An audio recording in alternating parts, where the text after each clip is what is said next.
رمضان كريم.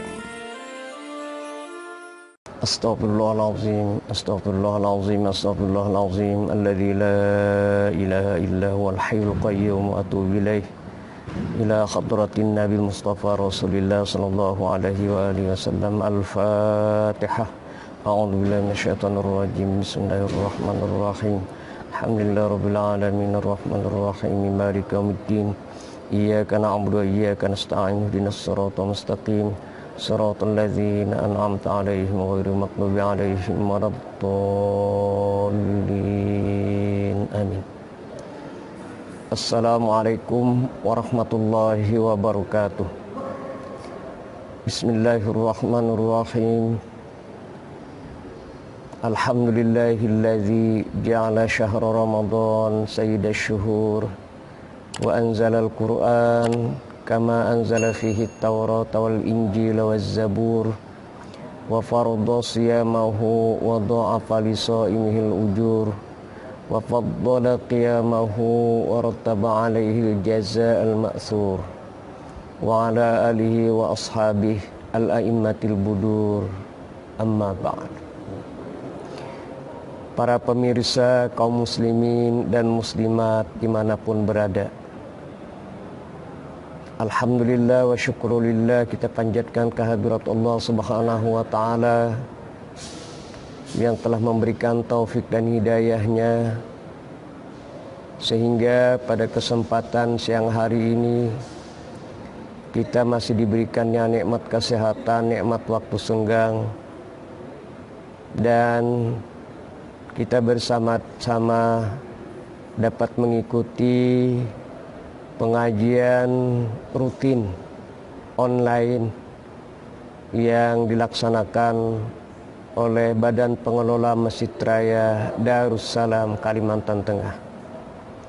Mudah-mudahan apa yang kita lakukan di siang hari ini dan semua amal ibadah di bulan suci Ramadan ini diterima oleh Allah Subhanahu wa ta'ala. Salawat dan salam semoga selalu tercurah kepada junjungan kita Nabi besar Muhammad sallallahu alaihi wasallam. Begitu juga kepada para sahabat dan keluarga beliau ila yaumil qiyamah. Kaum muslimin, muslimat, para pemirsa rahimakumullah. Kajian kita pada siang hari ini adalah kewajiban umat Islam, kewajiban kita semua terhadap Al-Quran. Hari ini kita berada di hari yang ke-16 di bulan suci Ramadan 1441 Hijriah. Dan insya Allah malam nanti kita akan memasuki malam yang ke-17 di bulan suci Ramadan 1441 Hijriah ini. Kita ingat bahwa malam 17 Ramadan adalah malam turunnya Al-Quran, memperingati malam turunnya Al-Quran atau nuzulul Quran. Sejarahnya, ketika Nabi kita Muhammad sallallahu alaihi wasallam di saat menghadapi berbagai problem masyarakat saat itu, lalu beliau mencari ketenangan hidup, mencari bimbingan. Kemudian beliau berkhalwat di Gua Hira, bertakhanus di Gua Hira yang letaknya kira-kira 7 kilometer dari kota Mekah.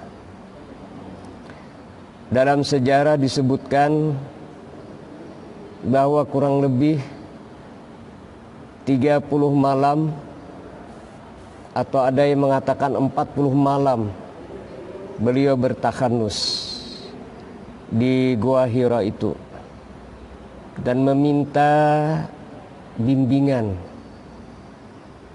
mencari ketenangan. Nah, di malam yang terakhir beliau didatangi oleh malaikat Jibril dan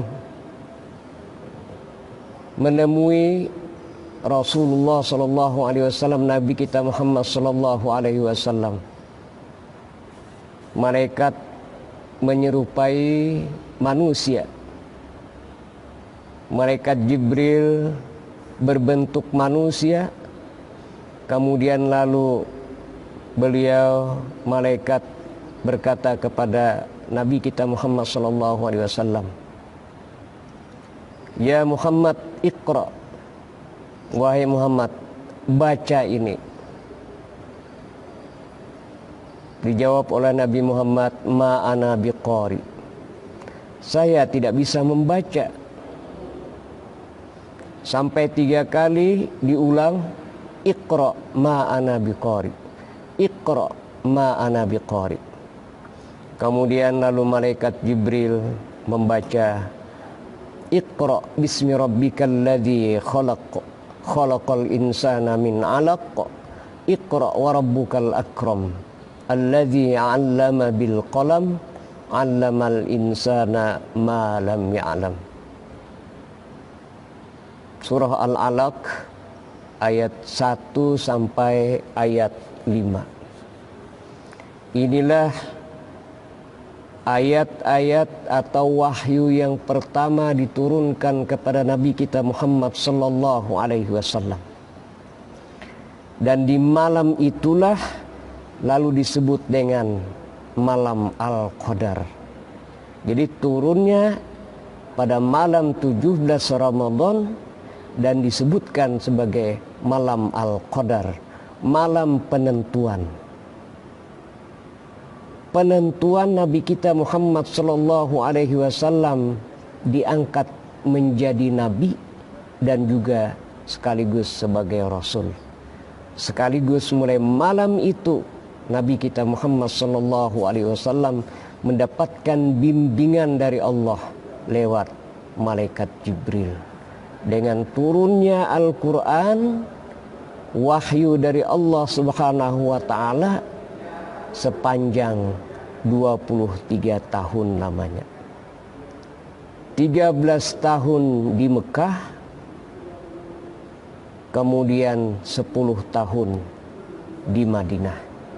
Makanya disebut saat beliau di Mekah sebelum hijrah ke Madinah itu disebut dengan ayat-ayat Makkiyah, ayat-ayat yang turun di Mekah. Dan setelah Nabi hijrah berada di Madinah lalu disebut dengan ayat-ayat Madaniyah, ayatul Madaniyah. Para pemirsa, para pendengar kaum muslimin dan muslimat dimanapun berada, kalau kita menengok sejarah Nabi kita Muhammad sallallahu alaihi wasallam berada di Gua Hira sendirian. Beliau bertahanus. Sejatinya sekarang ini di saat wabah corona ini pun kita juga ikut bertahanus. Kita ikut berkhalwat di rumah kita masing-masing. Ingin mencari ketenangan sekaligus juga menjauh dari kena virus corona. Atau kita ingin memutus tersebarnya virus corona ini. Lalu kita berada di rumah kita masing-masing. Kemudian di rumah itulah kita membaca Al-Quran. Di rumah itulah kita tarawih berjamaah dengan keluarga kita. Di rumah itulah pula kita salat lail, salat malam, dan amaliyah-amaliyah Ramadan yang lain kita lakukan. Tidak lain dan tidak bukan adalah juga ingin mendapatkan petunjuk, bimbingan, ilham dari Allah Subhanahu wa ta'ala. Pemirsa kaum muslimin dan muslimat, rahimakumullah. Kemudian kita juga sama-sama ingin mendapatkan malam Al-Qadar, malam penentuan nasib kita. Oleh karena itu maka setiap malam kita baca Al-Quran, setiap malam kita tarawih dan beribadah, tidak lain dan tidak bukan agar kita mendapatkan satu malam kemuliaan, yakni malam Al-Qadar atau Lailatul Qadar. Karena malam Al-Qadar ini di dalam Al-Quran disebutkan tanazzalul malaikatu warruhu fiha biizni rabbihim min kulli amrin salamun hiya hatta matla'il fajr. Tanazzalul malaikah, tanazzalu dibawakan dengan fi'il mudhari, artinya lil hal wal mustaqbal, bahwa malaikat Jibril dan malaikat-malaikat yang lainnya turun ke bumi itu berulang-ulang pada saat malam Al-Qadar, di malam-malam dari bulan suci Ramadan. Satu malam dari malam bulan suci Ramadan. Oleh karena itulah maka tidak ada salahnya, bahkan dianjurkan kita untuk selalu beribadah di malam-malam bulan suci Ramadan. Mulai malam pertama, malam kedua, bahkan nanti di malam-malam likuran, malam 21, 22 dan sampai nanti malam terakhir dari bulan suci Ramadan. Pemirsa kaum muslimin dan muslimat dimanapun berada, lalu bagaimana kewajiban kita terhadap Al-Quran? Kita mengetahui bahwa Al-Quran itu sekarang sudah tersusun dalam bentuk satu mushaf, terdiri dari 6.236 ayat, kemudian 114 surah, 30 juz. Nah, isi kandungan dari ayat-ayat suci Al-Quran itu yang pertama adalah masalah ketauhidan, mengesahkan Allah Subhanahu wa ta'ala. Kemudian yang kedua masalah ibadah, masalah hukum. Dan yang ketiga isinya adalah masalah hari pembalasan, hari kiamat, hari akhirat. Dan itu adalah salah satu dari keyakinan kita, bahwa nanti setelah kita mati akan ada hari pembalasan, akan ada hari kebangkitan, di mana semua amal ibadah kita, baik yang baik maupun yang buruk, akan dibalas nanti di akhirat kelak. Kemudian isi yang keempat dari isi kandungan Al-Quran adalah masalah akhlak. Dan isi yang kelima, dan ini yang paling banyak di dalam Al-Quran, adalah masalah sejarah. Sejarah sejak Nabi Adam sampai Nabi kita Muhammad sallallahu alaihi wasallam diceritakan dari 25 nabi yang disebutkan dalam Al-Quran. Itulah sebabnya maka kita wajib untuk menghafal 25 nabi, karena 25 nabi itulah yang tercantum di dalam Al-Quran. Kemudian lalu kewajiban kita terhadap Al-Quran itu apa saja? Yang pertama dan utama adalah meyakini bahwa Al-Quran itu adalah kalamullah. Ini bisa kita lihat dari definisi Al-Quran.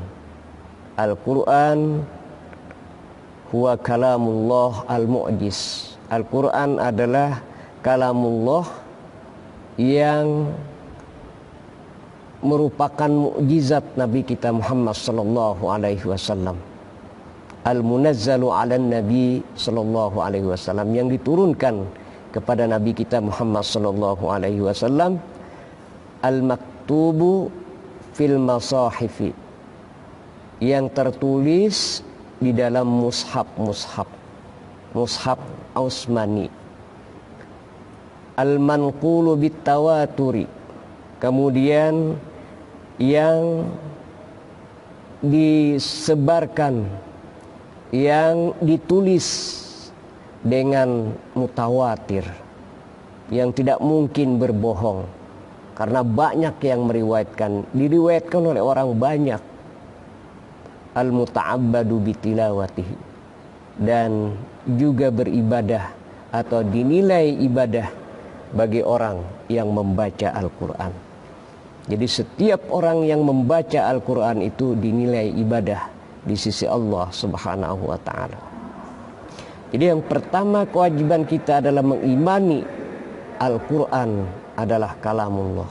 Al-Quran adalah wahyu dari Allah Subhanahu wa ta'ala yang diturunkan kepada Nabi kita Muhammad sallallahu alaihi wasallam.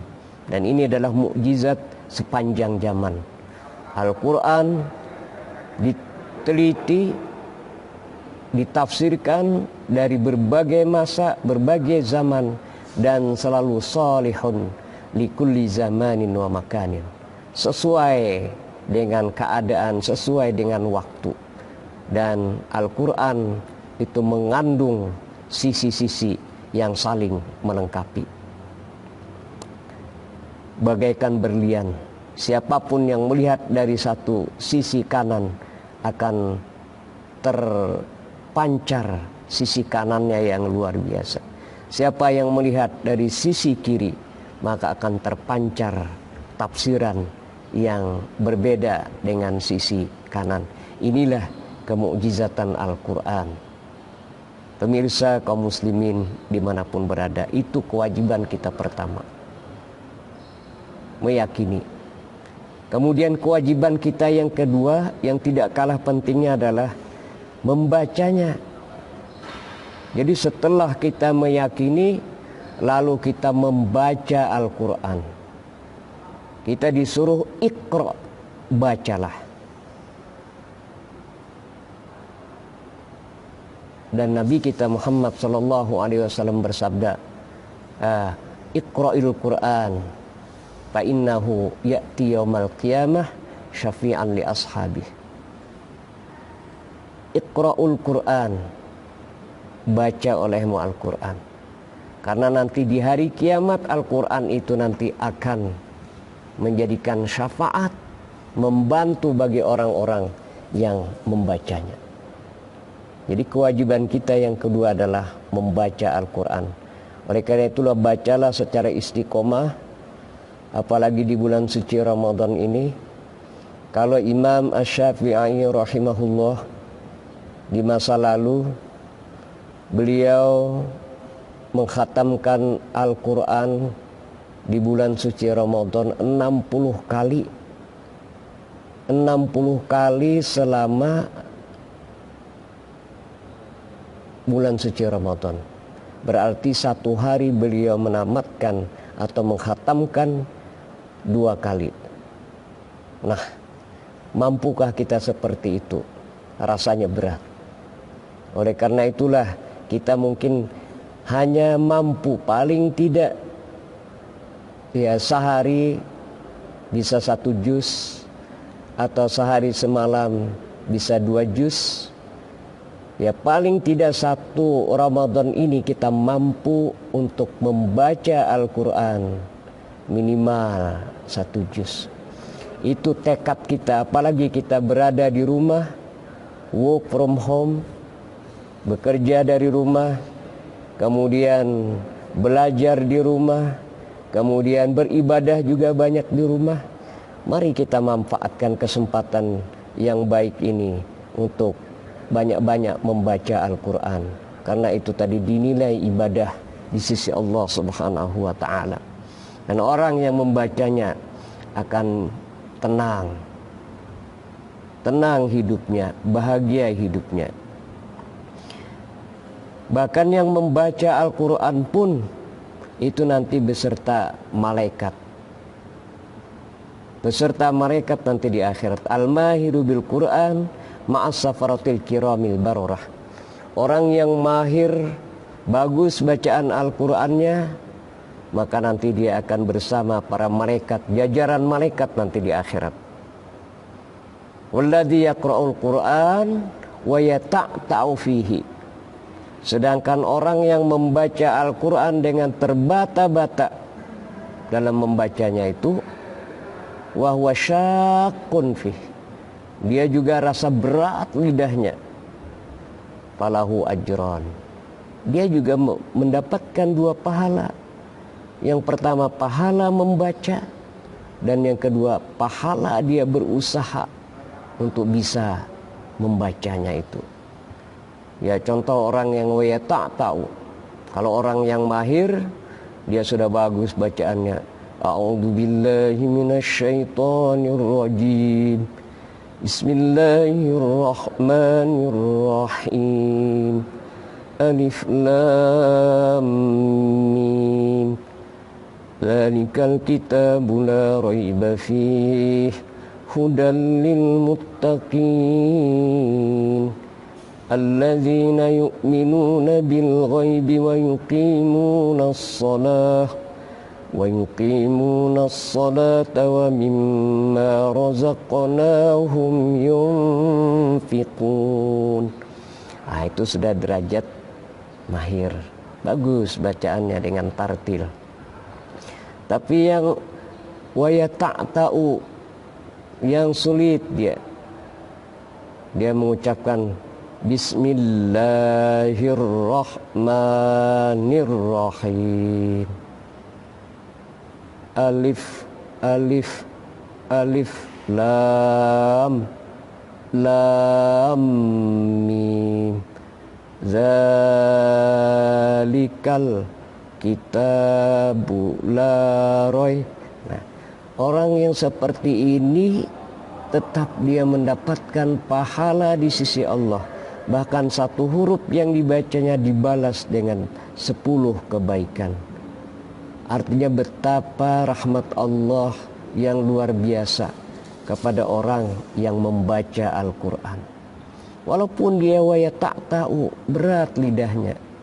Oleh karena itulah, yuk mari kita upayakan, usahakan, ikhtiarkan untuk bisa membaca Al-Quran dengan baik. Sayang rasanya kalau kita sebagai seorang muslim tidak bisa membaca Al-Quran. Makanya kesempatan Ramadan tahun ini, di saat wabah corona menimpa negeri ini, menimpa daerah kita ini, dan kita berada di rumah, yuk kita manfaatkan untuk memperlancar membaca Al-Quran. Dan kita menjadi imam tarawih di rumah kita masing-masing. Inilah usaha kita, inilah hikmahnya. Lalu kita mendapatkan musibah corona, lalu kita berada di rumah kita masing-masing. Pemirsa, kaum muslimin dan muslimat rahimakumullah, itu kewajiban kita yang kedua adalah membaca. Kemudian kewajiban kita yang ketiga adalah mempelajarinya, atau memahaminya, atau mentadabburinya. Nah, kita sebagai seorang muslim tahu bahwa Al-Quran ini adalah petunjuk hidup kita. Hudan lil muttaqin, petunjuk bagi orang-orang yang bertakwa. Maka petunjuk ini harus kita pelajari, harus kita pahami, dan bahkan dalam membacanya pun harus kita mentadabburinya. Nabi kita Muhammad SAW bersabda, khairukum man ta'allamal Qur'an wa 'allamahu. Sebaik-baik kamu adalah orang yang belajar Al-Quran. Jadi profesi yang baik Pekerjaan yang baik menurut hadis ini adalah belajar Al-Quran, wa'allamahu, dan juga mengajarkannya. Inilah pekerjaan yang disebut oleh hadis ini sebaik-baik pekerjaan, sebaik-baik profesi adalah orang yang belajar Al-Quran dan juga orang yang mengajarkan Al-Quran. Nah, mari kita upayakan untuk belajar, dan bagi yang mampu lalu dia mengajarkan Al-Quran. Dan Al-Quran itu tentu dalam bahasa Arab. Untuk memahaminya pun kita harus bisa berbahasa Arab, harus bisa menguasai kata-kata Arab, mufrodat bahasa Arab.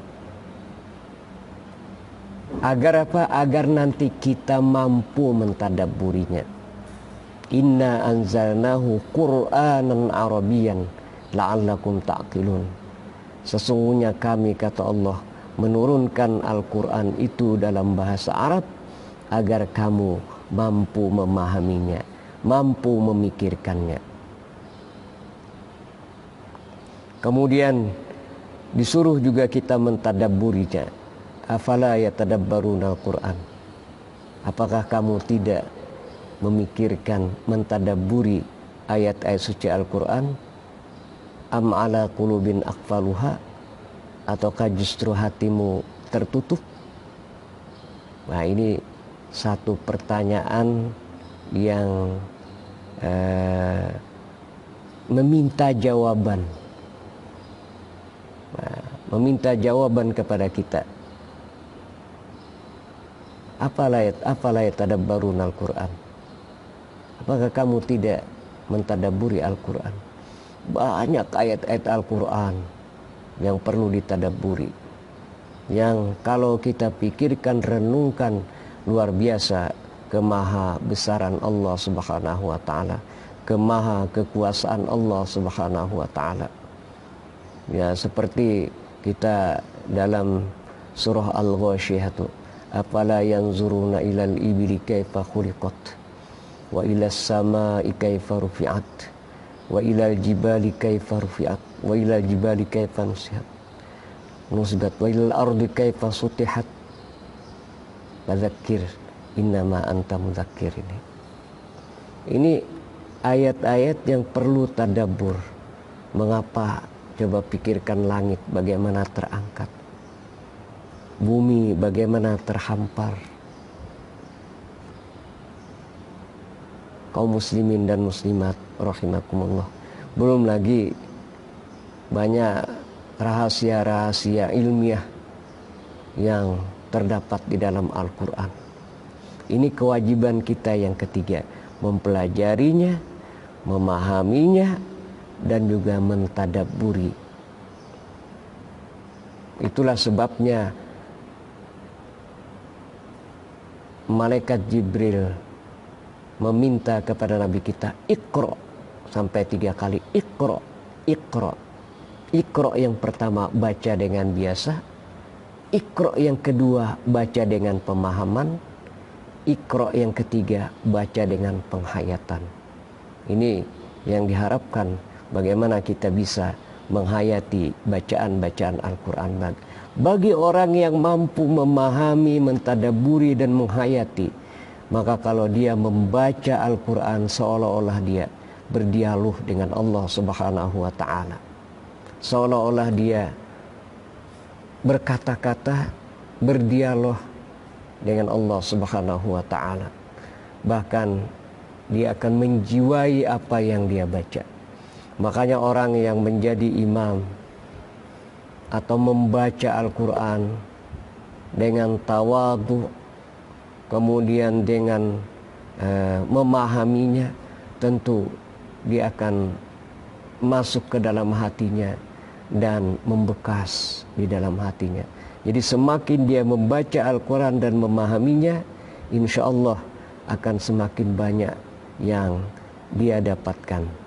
Dan kadang-kadang saat kita membaca itu pun akan terbetik, oh ini masalah yang kita hadapi, oh inilah petunjuk dari Al-Quran, karena kita mampu memahami ayat-ayat suci Al-Quran itu.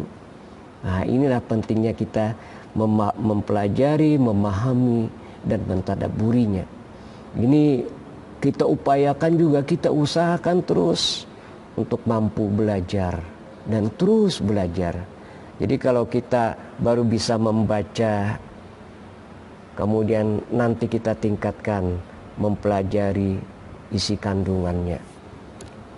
Kaum muslimin, pemirsa dimanapun berada. Kemudian yang keempat, kita diwajibkan juga untuk mengamalkan ayat-ayat suci Al-Quran itu. Karena bukankah Al-Quran ini merupakan petunjuk bagi kita kaum muslimin? Bukankah Nabi kita Muhammad SAW pernah bersabda, taraktu fikum amroin, ku tinggalkan kepadamu dua hal, dua perkara. Lan tadillu abada, kamu tidak akan sesat selamanya. Kamu tidak akan sesat selamanya. Ma in tamassaktum bihima, kalau kamu berpegang kepada keduanya. Apa keduanya itu? Kitabullah wa sunnata rasulih, Al-Quran dan sunnah Nabi kita Muhammad Sallallahu Alaihi Wasallam.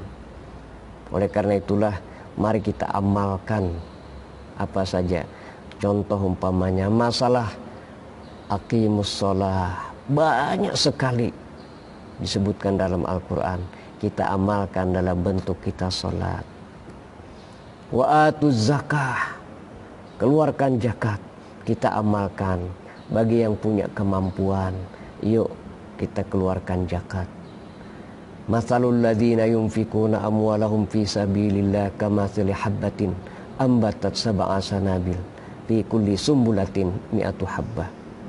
Perumpamaan orang yang berinfak di jalan Allah itu seperti satu tangkai, kemudian lalu satu biji, kemudian tumbuh menjadi 7, kemudian dari 7 lalu berbuah dengan masing-masing 100 biji. Ini menggambarkan betapa orang yang berinfak di jalan Allah itu akan mendapatkan balasan yang luar biasa dari Allah. Liyunfik du sa'atin min sa'atih, berinfaklah kamu sesuai dengan kemampuan kamu. Kaum muslimin, pemirsa dimanapun berada. Kemudian yang terakhir adalah kewajiban kita mengajarkan dan mendakwahkan ayat-ayat suci Al-Quran kepada orang lain, agar tidak hanya kita yang bermanfaat, tapi orang lain pun bisa mengambil manfaat dari ayat-ayat suci Al-Quran yang kita ajarkan. Makanya tadi khairukum man ta'allamal Quran wa 'allamahu. Wa 'allamahu itu adalah mengajarkan ayat-ayat suci Al-Quran. Orang yang mengajarkan ayat-ayat suci Al-Quran, insya Allah dia akan mendapatkan amal jariah yang luar biasa. Amal jariah dari Allah Subhanahu wa Ta'ala, dari ilmu yang dia ajarkan. Seorang ustadz yang mengajarkan surah Al-Fatihah saja kepada seorang muridnya, kemudian muridnya itu mengajarkan kepada murid-muridnya yang lain, kemudian murid-murid yang lain mengajarkan lagi kepada murid-murid yang lain lagi, maka dia mendapatkan amal jariah dari ustadz yang pertama kali tadi mengajarkan tentang surah Al-Fatihah. Surah Al-Fatihah yang merupakan kewajiban kita ketika kita membaca, merupakan rukun sholat. Ketika kita sholat, nah saat murid kita atau santri kita atau siswa kita yang kita didik dengan bacaan surah Al-Fatihah yang benar, yang bagus, maka saat dia membaca itu kita juga akan mendapatkan ganjaran pahala di sisi Allah Subhanahu wa taala dengan amal jariah. Meskipun kita nanti berada di alam barzah, di dalam kubur, tapi ilmu yang kita ajarkan kepada murid-murid kita, ilmu yang kita ajarkan kepada anak-anak kita, dan dia amalkan, maka dengan dia mengamalkan ilmu itu, insya Allah amal jariah akan meluncur, mengalir kepada kita semua, kepada kita yang mengajarkannya. Oleh karena itulah ilmu tidak hanya untuk diri kita saja, tapi juga kita usahakan untuk bermanfaat bagi orang lain. Ya, salah satu di antaranya adalah dakwah seperti ini. Pemirsa kaum muslimin, muslimat rahimakumullah, barangkali itu yang dapat saya sampaikan. Kurang lebih setengah jam saya menyampaikan pengajian online ini. Mudah-mudahan bermanfaat, dan boleh jadi ada yang ingin bertanya. Apakah ada yang ingin bertanya? Mungkin kalau ada yang bertanya bisa disampaikan lewat WA atau mungkin juga lewat yang lain. Nanti akan saya jawab juga lewat WA nanti. Saya kira itu, terima kasih, mohon maaf, dan mari kita berdoa memohon kepada Allah Subhanahu wa taala agar ilmu yang kita ajarkan, agar ilmu yang kita pelajari ini bermanfaat buat diri kita dan buat orang lain. Ala hadinnya wa ila hadratin Nabi. Al-Fatihah. A'udzubillahi minasyaitonir rajim. Bismillahirrahmanirrahim. Alhamdulillahirabbil alamin. Ar-Rahmanir Rahim. Maliki yaumiddin. Iyyaka na'budu wa iyyaka nasta'in. Ihdinas siratal mustaqim. Siratal ladzina an'amta 'alaihim ghairil maghdubi 'alaihim waladdallin. Amin. Amin ya rabbal alamin. Bismillahirrahmanirrahim. Alhamdulillahirabbil alamin, wassalatu wassalamu ala asyrafil anbiya'i wal mursalin sayyidina wa maulana Muhammadi wa ala alihi wa sahbihi ajma'in. Allahumma anfa'na bima 'allamtana wa 'allimna ma yanfa'una wa zidna ilman nafi'a. Wassallallahu ala sayyidina wa maulana Muhammadi wa ala alihi wa sahbihi wasallam. Walhamdulillahi rabbil alamin. Subhanakallahumma wa bihamdika asyhadu an la ilaha illa anta astaghfiruka wa atubu ilaik. Assalamualaikum warahmatullahi wabarakatuh.